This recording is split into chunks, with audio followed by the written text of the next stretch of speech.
respected teachers and all my dear fellow beings. Today, I, Priyanka Bansal, is here with some of my schoolmates to celebrate Constitution Day. Being born as an Indian is a blessing, and Constitution Day is one such occasion to celebrate this blessing. Constitution Day, also known as Samvidhan Divas, is celebrated on 26 November every year to commemorate the adoption of Constitution of India. Pradhan Mantri Narendra Modi declared this on 11th October 2015 while laying the foundation stone of Dr. B.R. Ambedkar's Statue of Equality Memorial in Mumbai. The Constitution of India was adopted on 26 November 1949, but it came into effect on 26 January 1950 to mark the importance of Lahore Congress session and the pledge of Pune Swaraj. That is, Independence Day of pre-independence era became the Republic Day of post-independence era. The Constitution of India is the supreme law of the country. The document lays down the framework, demarcating fundamental political code, structures, procedures, powers and duties of the government institution. The Constitution of India was adopted by its people with a declaration in its preamble. The preamble of the Constitution is a brief introductory statement which sets out guidelines, guides the people to present the principles of the Constitution and to indicate the source from which the document derives its meaning and authority. Preamble of the Constitution was made in the year 1947, but it was adopted in 1949. The Constitution contains several ideals and principles, and we as Indians should be familiar with. So, here are a few Nirmalarians presenting before you all the ideals of Constitution written in our preamble. We, the people of India, refers that the Constitution has been drawn up and is enacted by the people through their representatives and is not handed down to them by a king or any outside power.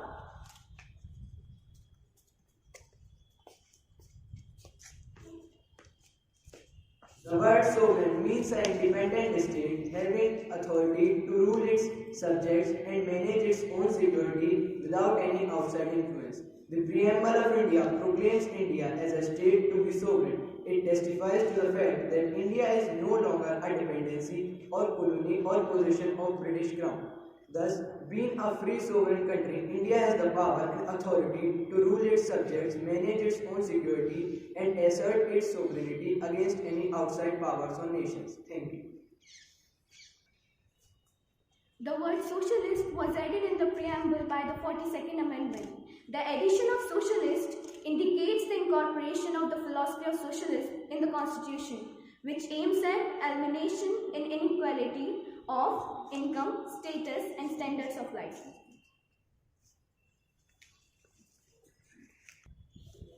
Secular means not being connected with religious and spiritual matters. It seeks to interpret life on the principle taken solely from material world without recourse to religion. It shifts the focus from religion towards temporal and material concerns. In political terms, secularism is a separation of political institutions and persons mandated to represent the state from religious institutions and religious dignitaries. With the 42nd Amendment Act of the Indian Constitution, enacted in 1976, the preamble to the Indian Constitution asserted that India is a secular nation. The term democratic indicates that the Constitution has established a form of government which gets its authority from the will of the people expressed in the election. The Preamble of India resolves that India is a democratic country, which means that it has a form of government where people can choose their representatives and hold them accountable. They enjoy free political rights and the government is run according to some basic rules. Republic. It's a form of government in which the head of a state is elected and not a hereditary monarch. Thus, this word denotes to a government in which no one holds the public power as proprietary right. India has a Prime Minister who is elected for a fixed term of office. There is an absence of any privileged class, hence all the public offices being open for every citizen without any discrimination.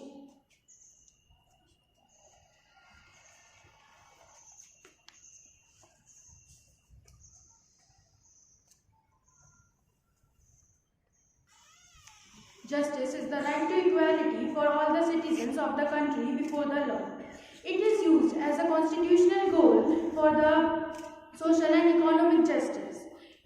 Justice is a necessary foundation by which people can fight back against the injustices. Thank you. Liberty means freedom in the way that there are no unreasonable restrictions on the citizen in what they think, how they wish to express their thoughts, and the way they wish to follow up their thoughts in action.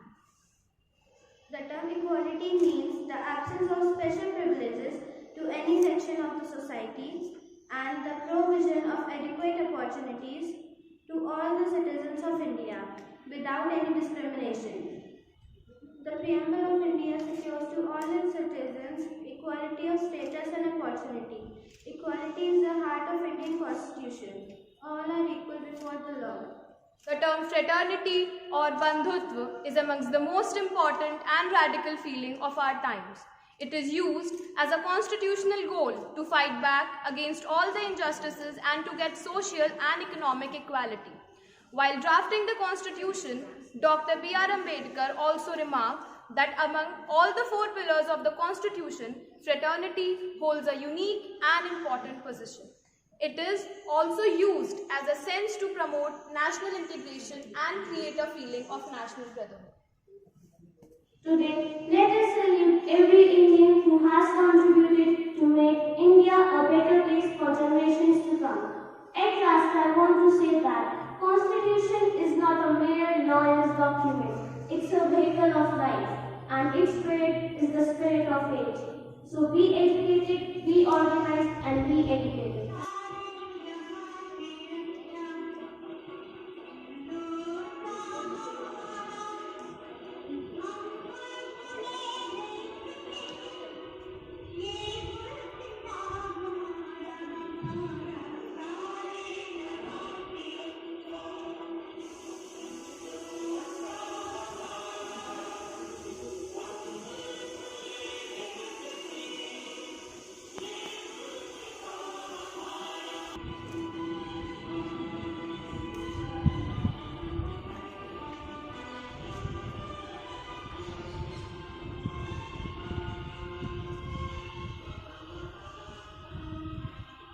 Now I would like to invite Samadhi ma'am to get informed.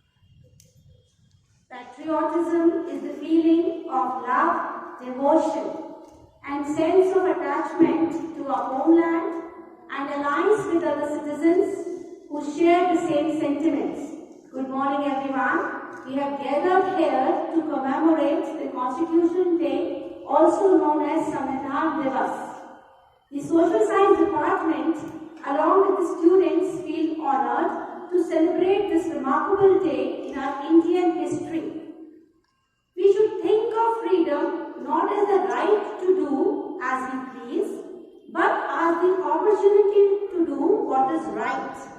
Let us now come together with a spirit of nationalism and unity to read the preamble of the Constitution and reaffirm our commitment to hold its ideology. I would now like to invite the Social Science Department teachers to kindly come forward.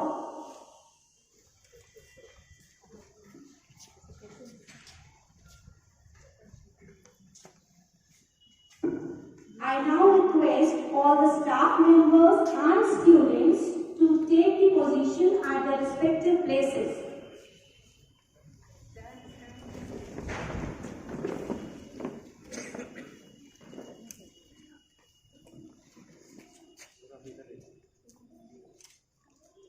I would now like to invite Reverend Sister Daisy to of the preamble.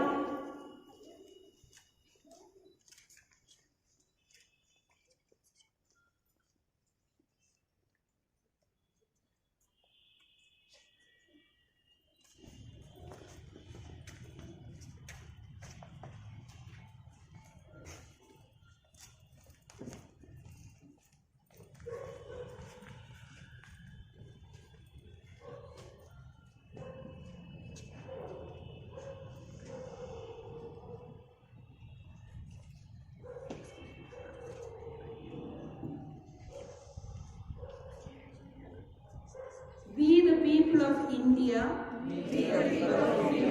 having solemnly resolved, to constitute, India, into a sovereign, socialist, secular, democratic, republic, and to secure to all its citizens, economic, and political, liberty of thought, expression, belief, faith and worship, equality of status, and of opportunity, and to promote, among them all, fraternity, assuring the dignity of the individual, and the unity, and integrity of the nation.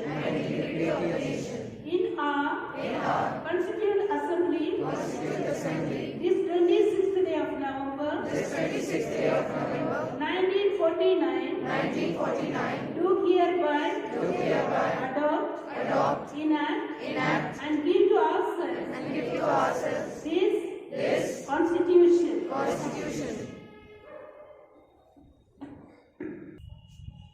Before we wind up this auspicious celebration, I would like to thank Reverend Sister Principal for giving us the opportunity to present this short and informative program.